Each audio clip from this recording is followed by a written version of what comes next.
Dear friends, colleagues, and guests at the Field Museum, it is my great pleasure to welcome you to the Armor Seminar Series.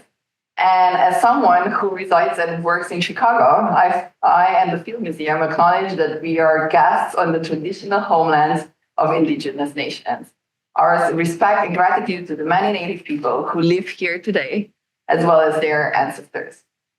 Hi, my name is Sabina Zwiecek. I'm a Marie Curie Global Fellow at the Field Museum in Anthropology Department, working with Bill Parkinson on the topic of prehistoric kinship from sociocultural anthropological perspectives. And with all my biases, I'm very happy to greet another anthropology talk in the past month. So I'm glad to see how well anthropology has been represented in the Armor. And my great pleasure it is to introduce Justyna Baron to you. Justyna is an associate professor at the Institute of Archaeology at the University of Wrocław in southwestern Poland. And currently, she's a Fulbright Senior Fellow at the Field Museum. She holds a PhD in archaeology on the spatial organization of late Bronze Age settlement, which she obtained in 2004. Ever since, Justyna has really expanded her profile and didn't look only at the settlements, but also published widely, including on changes in burial practices in corded wear cultures in Poland, the use of bone and antlers, as well as bronze arrowheads from late Bronze Age. Her recent research, including the Fulbright Fellowship at the museum, looks at combining different types of data to provide a multifaceted understanding of operational chains in the Bronze Age. And she looks at the processing of various materials, including bone, antlers, and metals. And her goal is actually, with her research, to put forward topics such as intercraft specialization, custom-made objects, and seasonality, which are nearly absent in the Central European archaeology.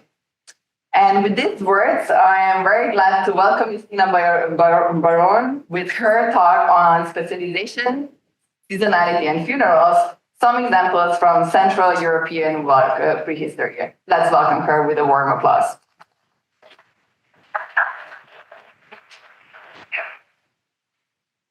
Okay, so enough me. Hello, everyone. You know a lot about me now, so I'll get to the topic, which is specialization, seasonality, and funerals. As Sabina said in the introduction, all of these topics are very rarely discussed, not only in Central European archaeology, but generally in archaeology. I think the seasonality, I would say it's only like Upper Paleolithic Magdalenian hunter-gatherers, and then the discussion about seasonality actually ends in European archaeology. So, as you might guess from the topic, because there's information about funerals, probably as there will be some images of human remains. They are all from Central European prehistoric contexts.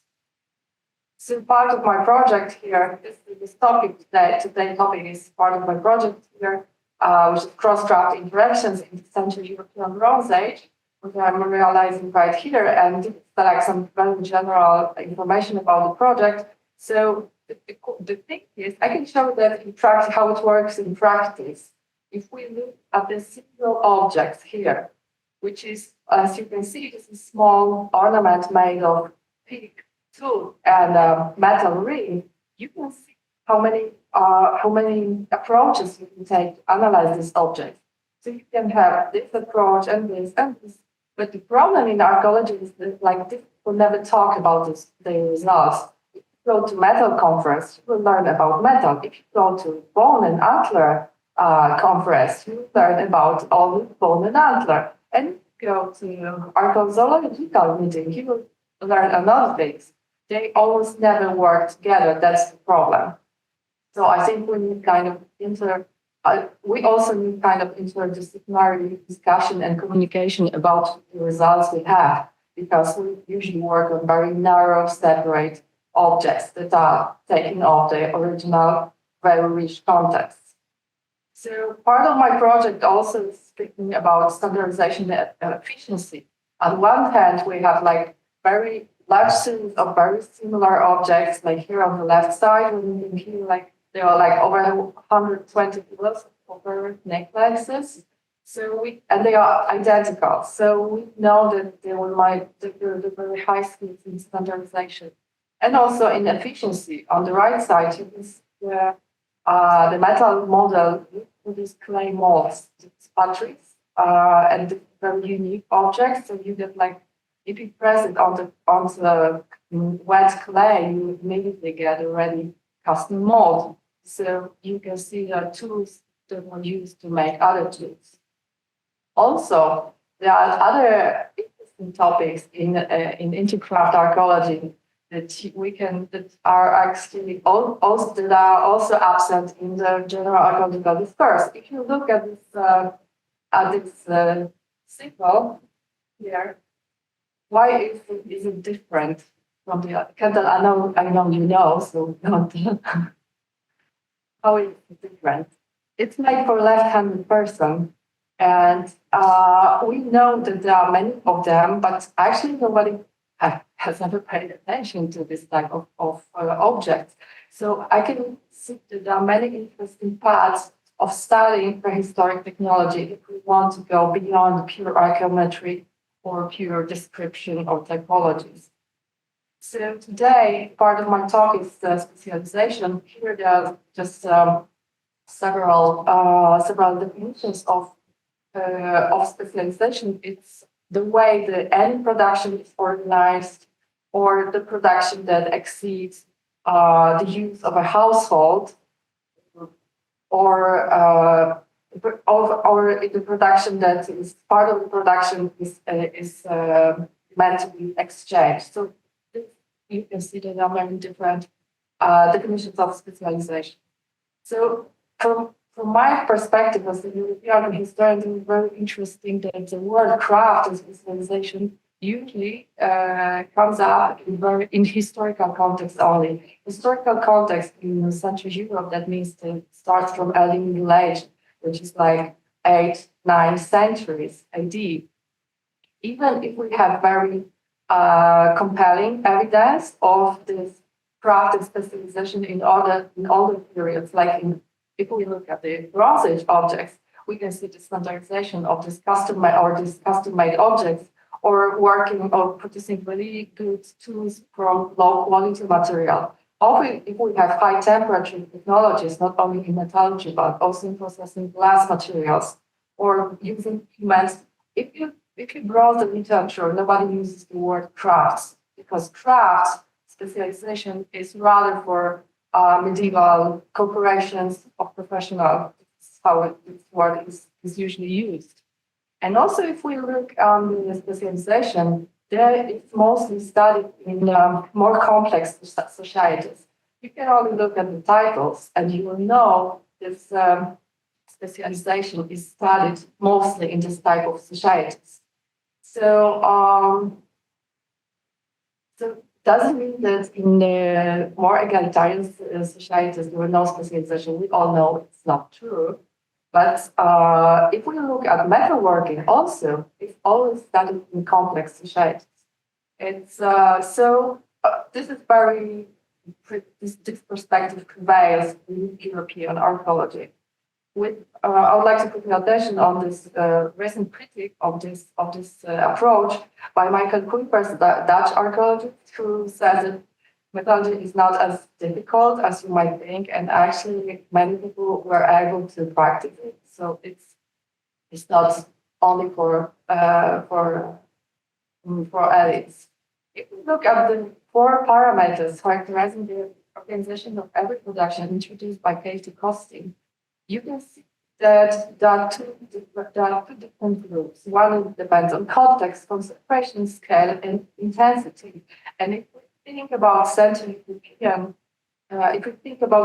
European communities, we will know that most of the evidence we have, it's this part. So these people were independent. We have no state craftsmen. They were dispersed. They were small king-based.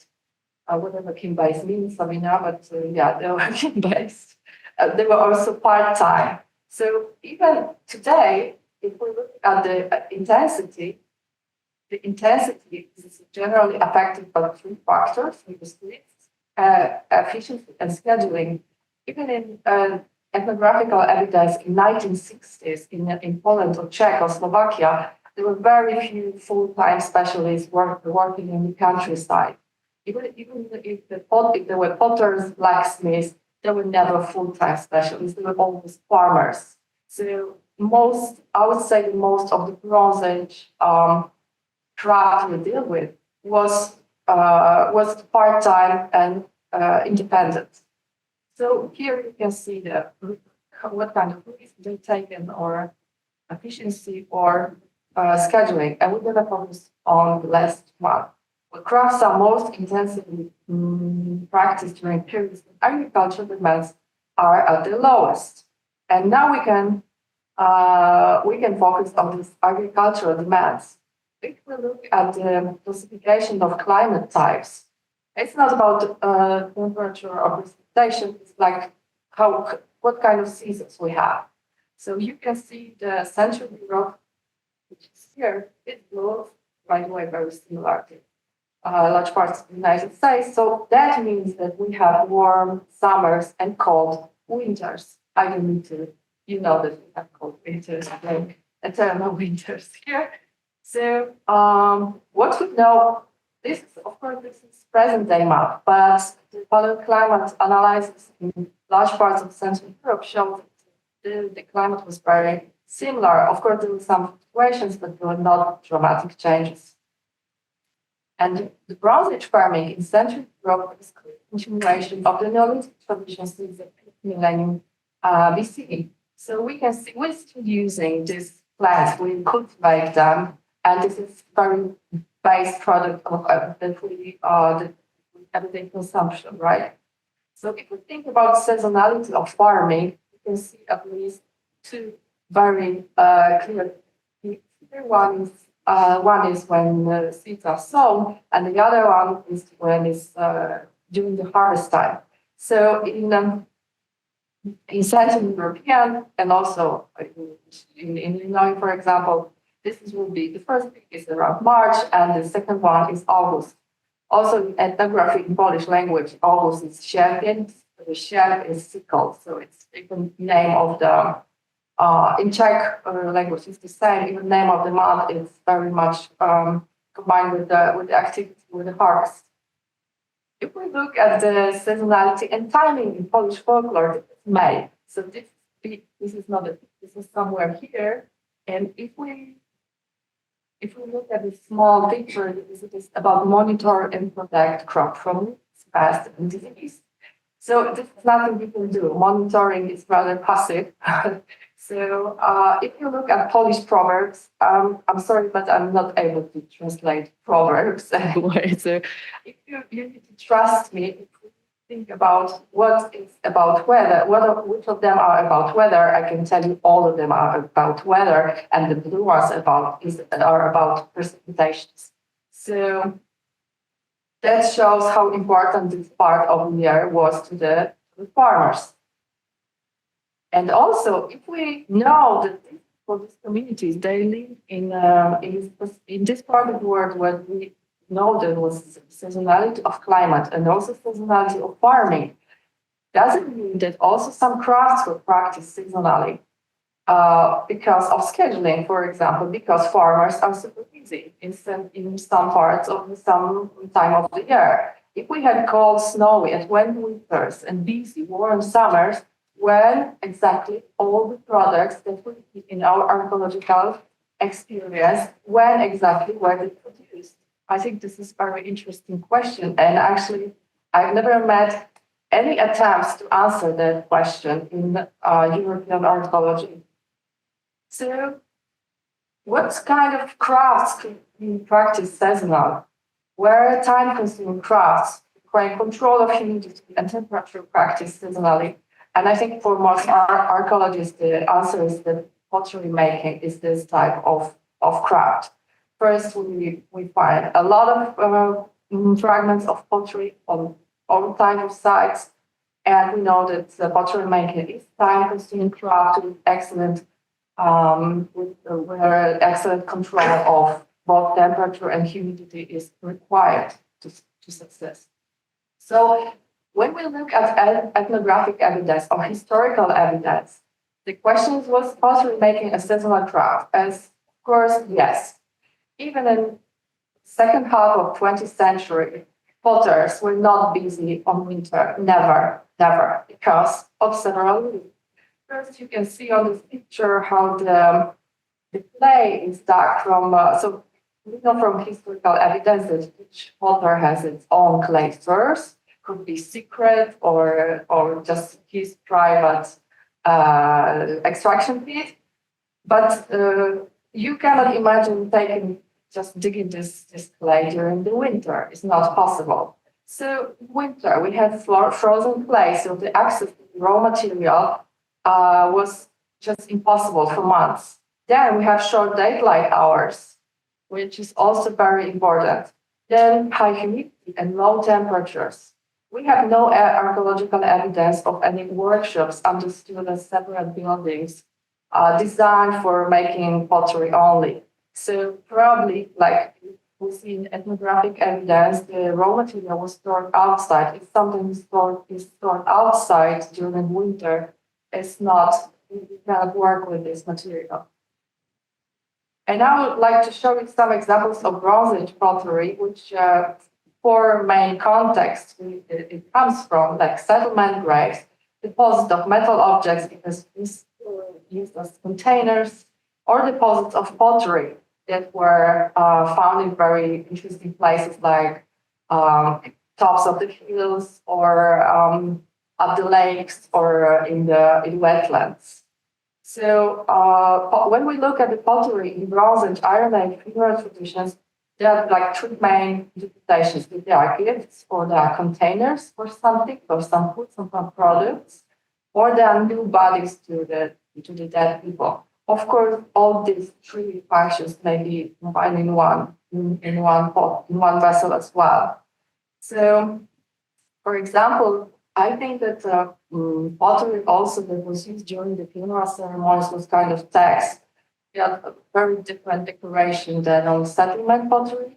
So you can see that there are some geometrical patterns, but they occur only in this very specific context. When we look at early Iron Age, you can see stories told on this pots, like famous Sopron grave pottery from Hungary. When you see some mythological scenes or on this funeral pottery. And also very interesting examples are face words. When you can see there were new bodies for the dead, there are hundreds of them. They present some clothing ornaments, hairstyle. Sometimes they are decorated with real metal objects, like here you can see the earrings or necklaces. So in this case, the pottery was also very important because it was the material that the new body was built of. If we look at the general Bronze Age traditions, you can see a clear increase of the number of vessels per grave. And also when you look at this early Bronze Age tradition, there are several vessels, but then around 1500 BC, something has changed, and this change was very rapid. And for us, the result is increasing number of vessels in graves. So what were the influences? This is very interesting European phenomenon because this very rapidly spread burial tradition, like large parts of Europe changed their burial tradition. We all know that changing burial tradition is not easy, as usually it takes time because we are it's rooted in our cultural traditions, so it's not that easy to change it. And starting from the 13th century, we see large burial sites containing cremated bones deposited in ceramic containers. And actually, the only thing these societies had in common, because on this all area, not only here, because also in the Atlantic coast, we have this type of burials. In British Islands, we have the same type of burials. So these people, they have nothing in common. They have totally different economies, metallurgy. But what they had in common was this burial right, which is very interesting. So only from this part of today Poland, we have like 8,000 cemeteries. Some of them were used over centuries or almost 1,000 years. It's really hard to imagine a burial place used for 1,000 years. So here you get some examples from various parts of Europe, just to show you how similar these graves were, and also to show you how many pots were needed actually to perform this type of burial practice. Even on the same side, like here, you can see differences in number or arrangement how these pots were arranged in a grave. If the cremated remains were stored in one pot or maybe in several, this is also very, very different. And both sides of the settlements, if we look at the early Bronze Age, this is large site, this is large cemetery of early Bronze Age in Central Europe. After 50 graves, we call it large. If we look at the wood fields, this is large cemetery. Sometimes they contain like 6,000 graves or 7,000 graves. So you can see this is not about demography, because such tests were made, and this is not demography. This is like different burial tradition where all the people are considered to deserve a burial.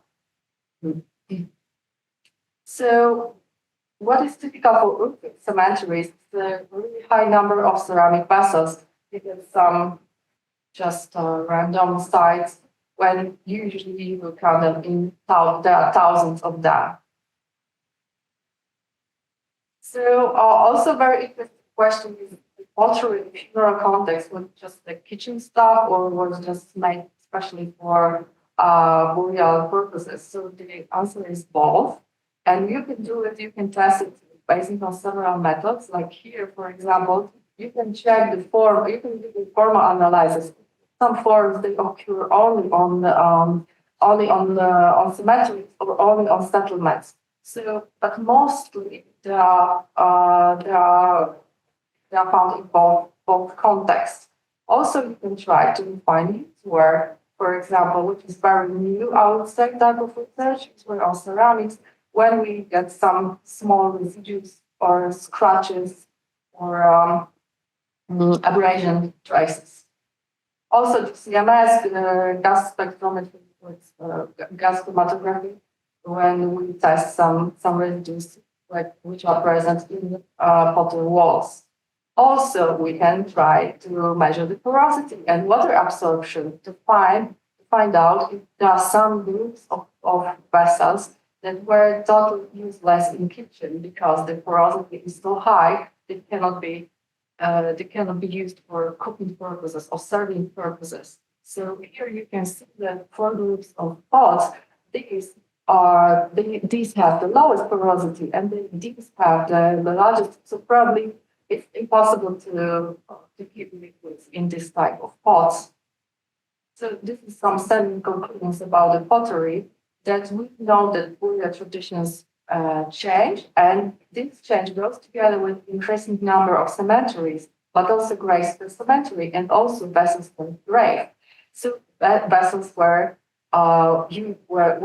produced both for funeral purposes and both reused from other contexts. So the conclusion is there was like great impact on the economy with this change in burial tradition, and also impact on the seasonal and farming schedule, because people who made these pots, they were farmers. First of all, they were farmers. So how this change in burial tradition changed their schedule? Or maybe it didn't. So when seasonal craft is general tradition, so the question is how was its demand handled? Or how did pottery maybe correspond with funeral scheduling if it was a seasonal craft? I would like to show you this small chart, because pots are produced seasonally, but people die all year long. We all know that. So I know it's okay.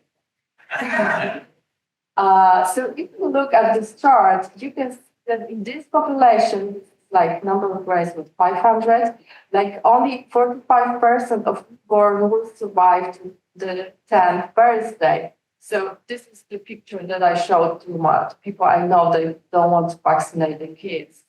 So I think, yeah, it's very important to know that. So we get a lot of deaths in this community.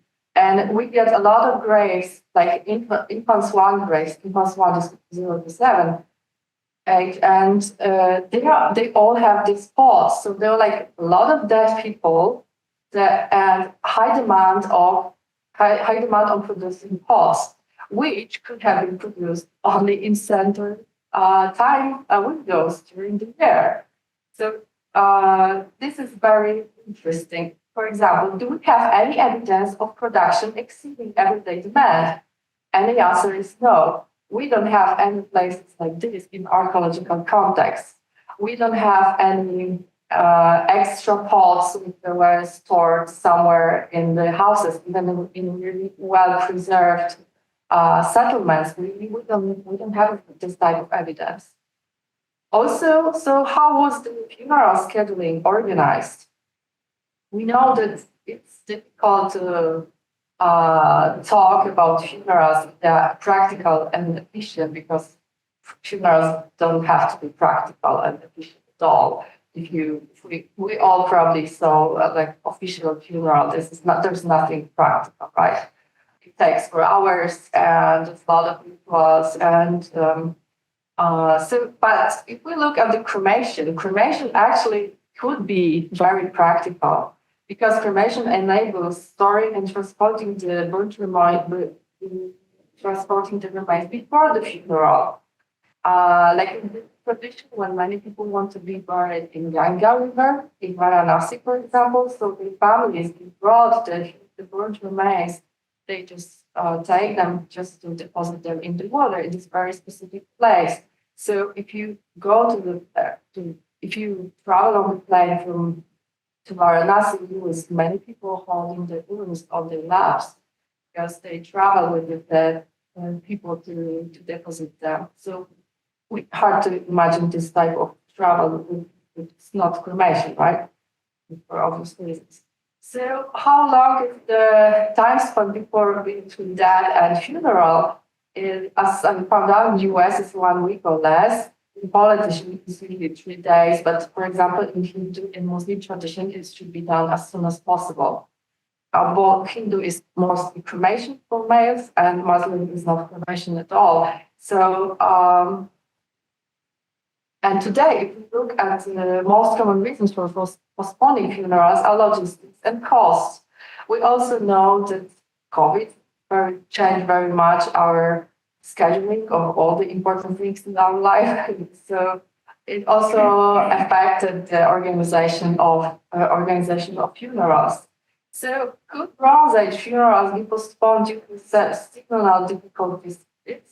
I think yes. First was not only lack of required set of grave goods because they were not available, but also for other reasons that also are connected with the seasonality. For example, digging a grave pit.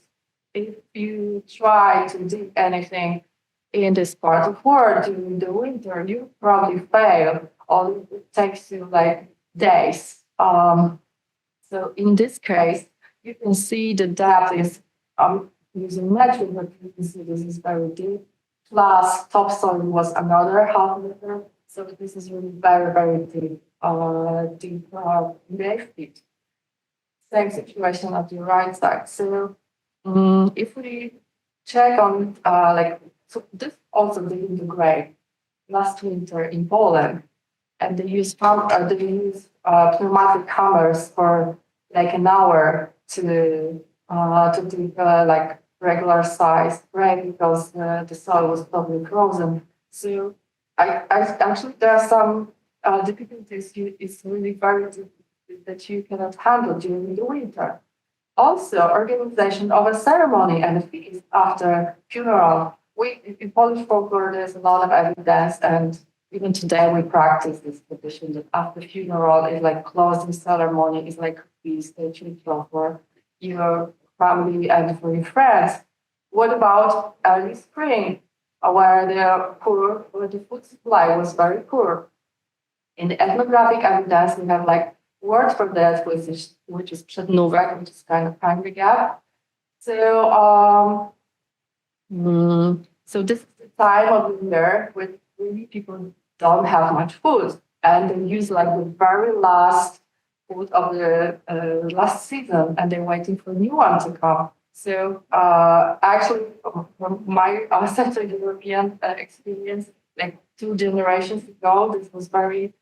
These are stories that we know that people were starving during March or February or beginning of April. So you can hear the stories of making bread of anything like oak nuts or birch bark. This is very typical. Or people ate just wild plants to survive, or they had like 1 meal a day. So this is not a season for any funeral feast at all, and for organizing them. So, do we have any evidence of postponed funerals? Actually, there is one interesting site I would like to show, which is not Bronze Age, but this is the only, I think this is the best I found. This is site of Middle culture, which is here. It's in today Croatia. It's very famous site actually, but there are many graves on this site. This is a settlement with many graves.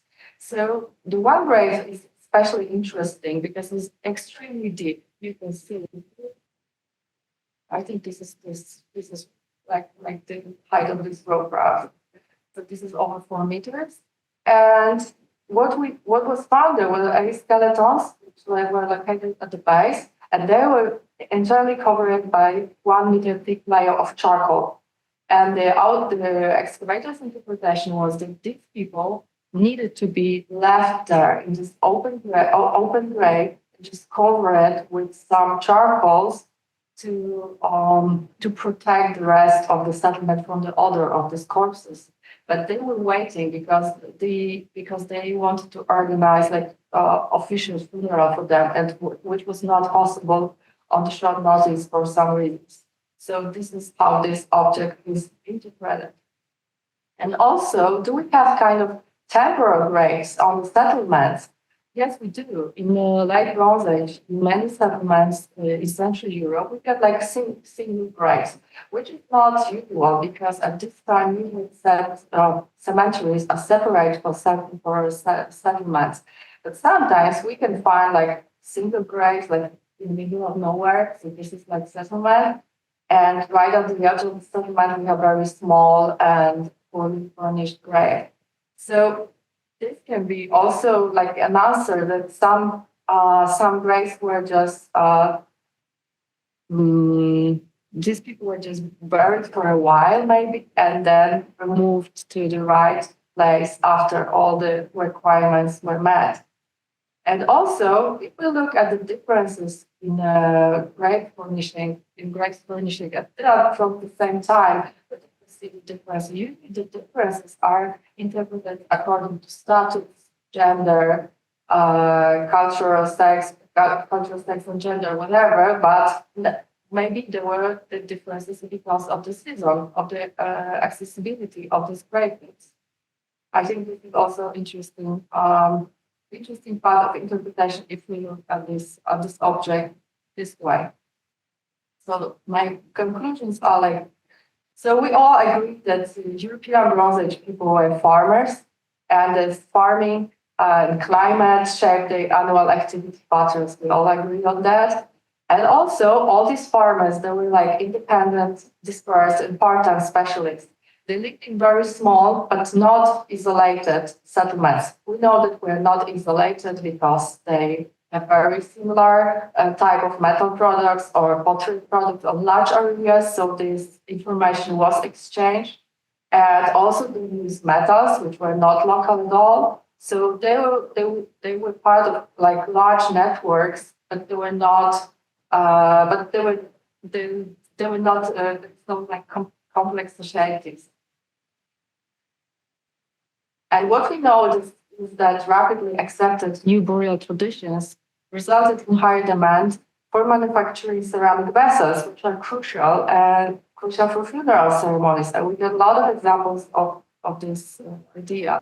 And also, limited access to proper grave goods during certain seasons must have resulted in postponing or rescheduling some funerals. Okay, so this is it. Thank you for your attention.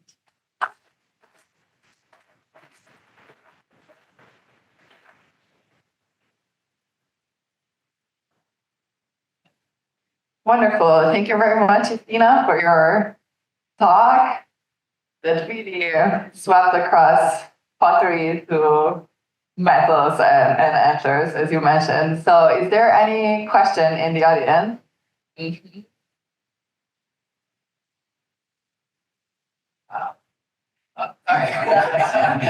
Thank you for this talk. It's great. With regards to reuse of ceramic vessels, are there any patterns there with regards to sort of the logistics and the scheduling of these funerals? Is there anything in the archaeological record for that?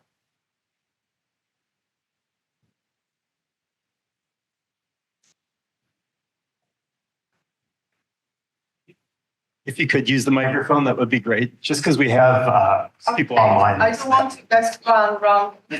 Thank you. Sergeant, can you repeat the question for me?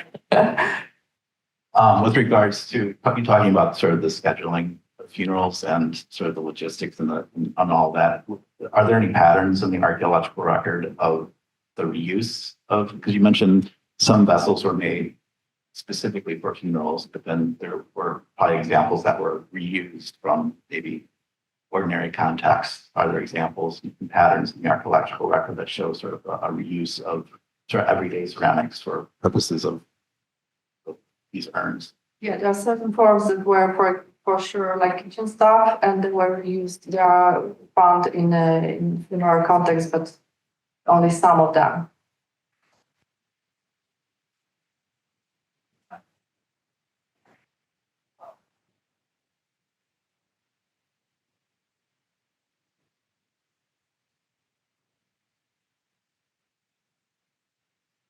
Okay. This was a really great talk, and apologies in advance. I'm a historical archaeologist who works in North America, so this question, I'm not sure if it's a dumb one, but just in terms of seasonality and instead of postponing or rescheduling funerals, I was wondering if there's any evidence of people using birth control to match up with the seasonality, just knowing like in mortality rates, and if, that's even possible to find in the archaeologic record from this time period. No, it's impossible. I'll just jump in here out of curiosity.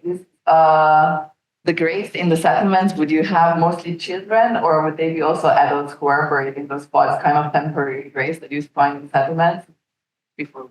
They are both. I think they are both. There are adults and kids and children. Would this work?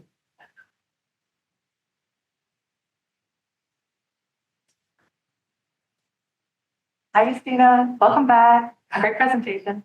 I don't think you mentioned it, but I'm wondering if there's like fauna remains.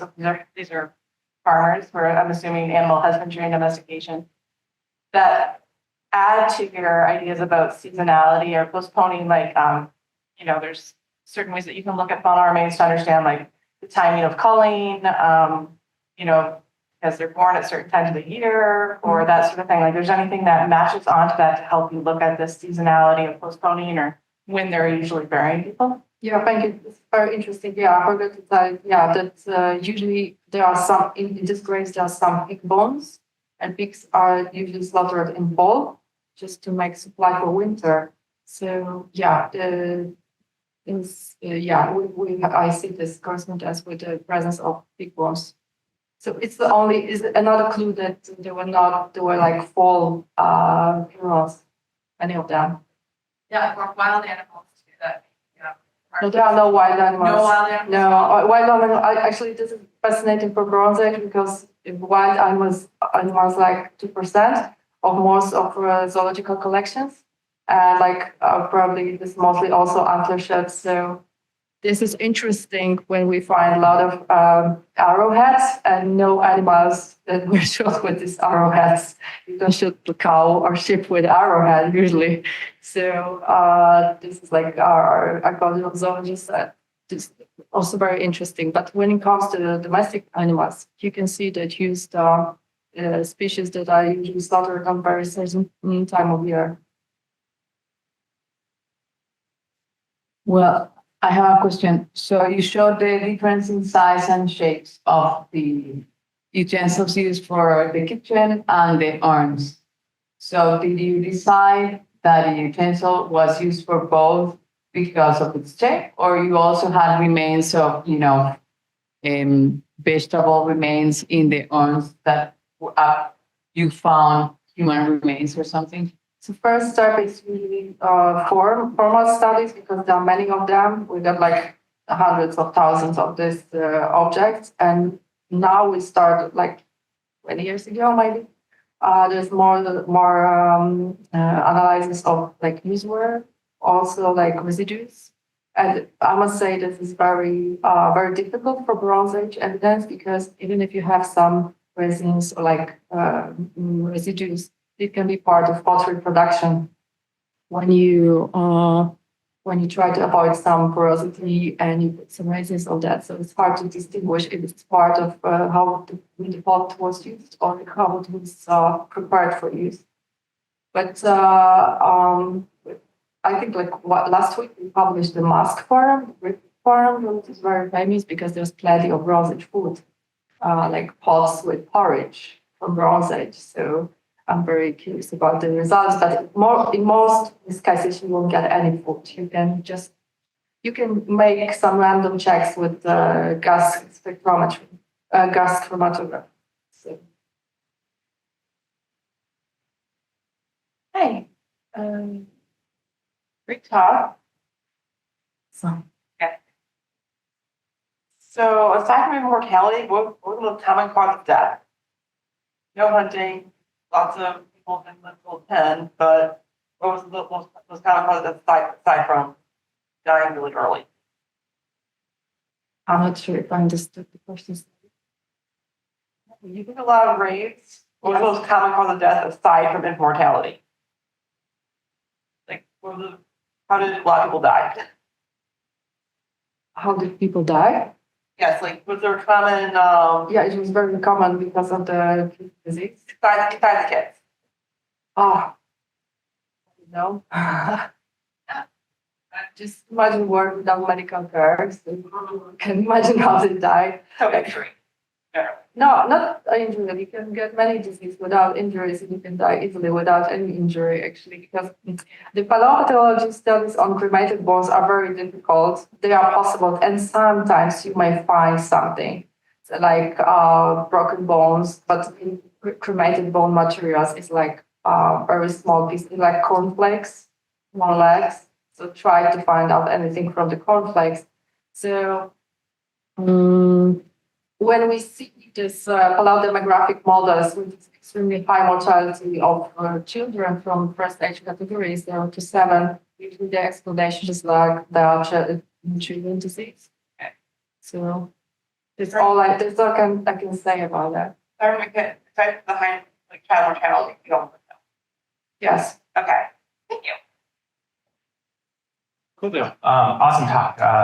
I was wondering, you talked a lot about pottery and ceramics. Do you see the same patterns of seasonality in other crafts and specialization? Like metalwork? Actually, yeah, this is also interesting because if you look on the ethnographic evidence of metallurgy, for example, it's the same situation. The metallurgists they work prior to harvest to prepare the tools. And there's a lot of ethnographic evidence from Africa, for example, when this metallurgist is in the village and everybody knows he's there. He serves for several villages, but his skills are used only for several weeks a year. And for other parts of the year, he's like farmer, like everyone else. So I'm pretty sure this. I think the time of harvesting and sowing seeds, these people were totally excluded from other activities. I got from my all of my family evidence, for example, which is also I get like a rural background back in Poland. So also like making baskets is only winter activity. You don't have time just to doing this stuff in that time. So yeah, I'm pretty sure the methodology is very much the same. Sorry, follow up, and I don't have like that.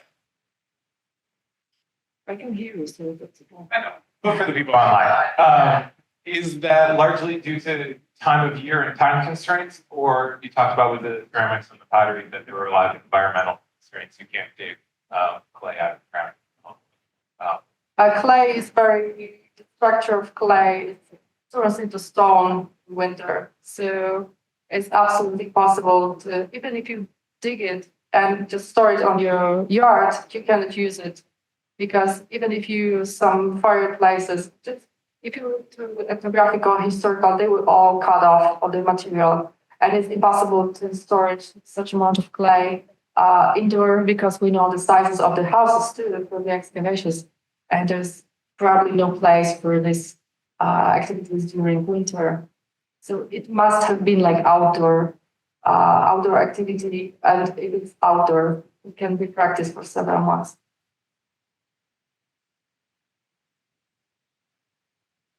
And I have just a small question. So you really think it would be the same for metallurgy? Because I think I had conversations that smelting for some reason because of high humidity wouldn't be necessarily done in the winter. Or is that? Yeah, but smelting is only part of the metallurgical process, right? So you can keep the ready products and just break them. It's not that easy. Break them.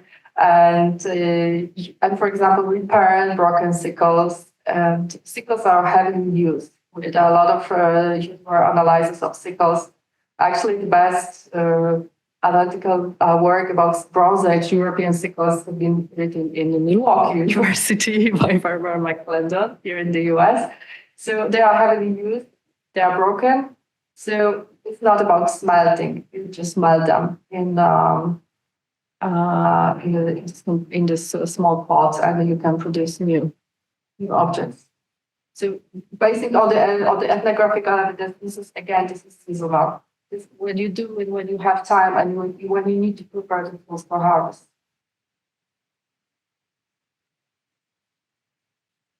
Anyone else with a question? Anyone online? No?